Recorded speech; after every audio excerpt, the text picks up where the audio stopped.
Pastor Ed here with Daily Devotions for Wednesday, September the 20th, 2023. We're going to begin today with a reading from the Gospel of Mark, the first chapter. As Jesus passed along the Sea of Galilee, he saw Simon and his brother Andrew casting a net into the sea, for they were fishermen. And Jesus said to them, "Follow me, and I'll make you fish for people." And immediately they left their nets and followed him. As he went a little farther, he saw James, son of Zebedee, and his brother John, who were in their boat mending their nets. Immediately he called them, and they left their father Zebedee in the boat with the hired men and followed him. They went to Capernaum, and when the Sabbath came, he entered the synagogue and taught. They were astounded at his teaching, for he taught them as one having authority and not as the scribes. As soon as they left the synagogue, they entered the house of Simon and Andrew with James and John. Now, Simon's mother-in-law was in bed with a fever, and they told him about her at once. And he came and took her by the hand and lifted her up. And then the fever left her, and she began to serve them. That evening at sundown, they brought to him all who were sick or possessed with demons, and the whole city was gathered around the door. And he cured many who were sick with various diseases and cast out many demons. And he would not permit the demons to speak because they knew him. In the morning, while it was still very dark, he got up and went out to a deserted place, and there he prayed. And Simon and his companions hunted for him. When they found him, they said to him, "Everyone's searching for you." And he answered, "Let us go on to the neighboring towns, so that I may proclaim the message there also. For that is what I came out to do."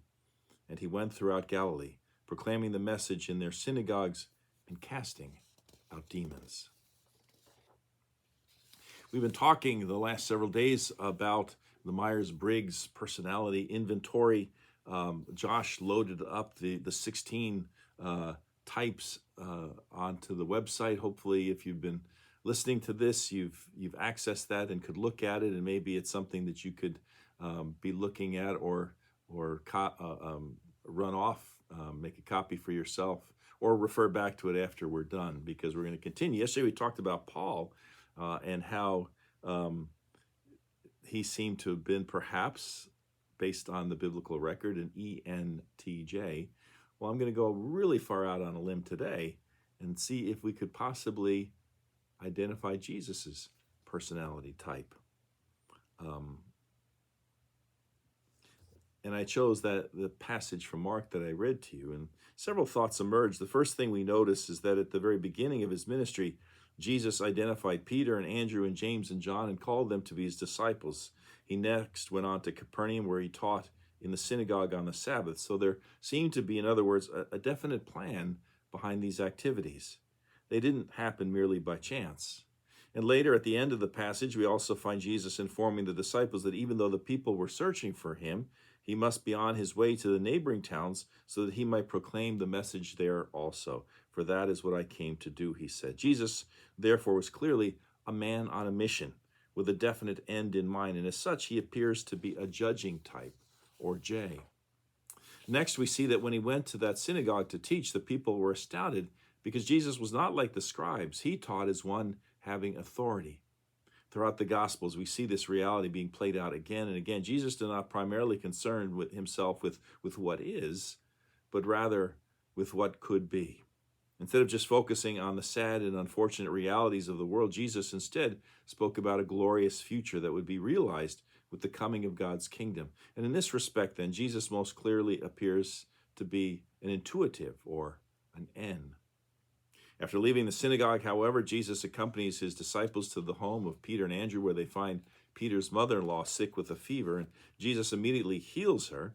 Apparently the word got out, for we're told that at sundown the whole city gathered at Peter's door, bringing to Jesus all who were sick or possessed with demons.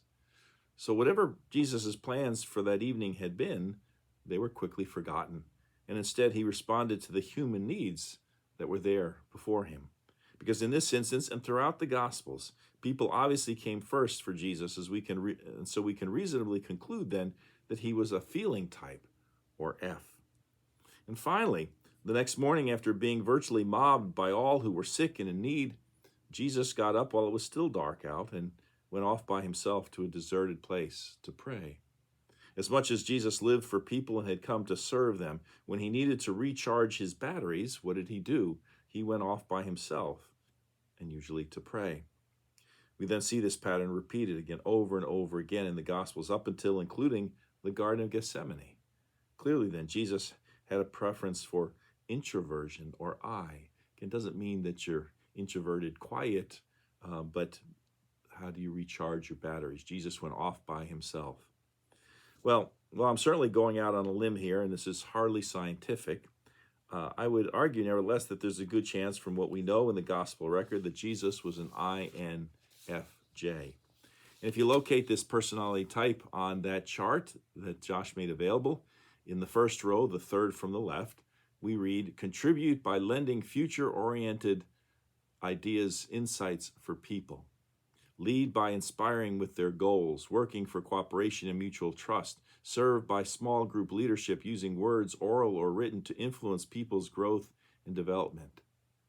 When we consider how Jesus came proclaiming the coming of God's kingdom, how he worked tirelessly to bring people together, inspiring them to unite in a movement to help usher in that kingdom, and how he concentrated most of his efforts on a small group of chosen disciples, often using parables and memorable teachings to help them grow in their own faith, we can see how closely this description fits the Jesus that we know in the Bible. And if looking at personality types can even help us better understand Jesus and Paul, it can most certainly help us in understanding ourselves and where we perhaps best fit in the world. This theory, which describes the differences in energy source and information gathering and decision making and lifestyle, can help us in our personal and professional lives, as well as our life in the church. There are applications in team building and marriage counseling, personal coaching, organizational development, and spiritual direction.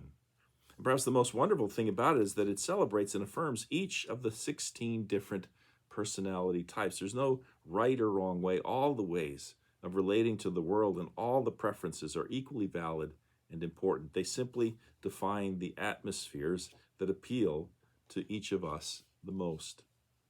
Several words of caution, however. First, personality type is not a box that needs to or seeks to restrict us in any way. Rather, it is a tool for explaining the differences among people. Secondly, again, no preference or type is better than another, just different. Thirdly, while there are definite similarities among people of the same type doesn't explain everything. Fourthly, type can never be used as an excuse for inexcusable behavior. And finally, type should not be used to determine work, your life partner, or teammates. It merely explains natural preferences, not abilities or skills, and it cannot predict the future. The bottom line is that God made us who we are for a reason. And what's more, he can use us in any way he chooses, even if it runs counter to our personality type. Just remember Moses. He did not have a natural leader's personality or many of the skills of a natural-born leader, but God chose him anyway and made Moses one of the greatest leaders in history. God has a plan and a purpose for each and every one of us, and all God asks is to thine own self be true. Well, that wraps up our discussion of personality types. We're going to move on to another life key starting tomorrow. So have a great day today. Hope you can join me as we continue this conversation and discussion about life keys. Till then, take care. Bye.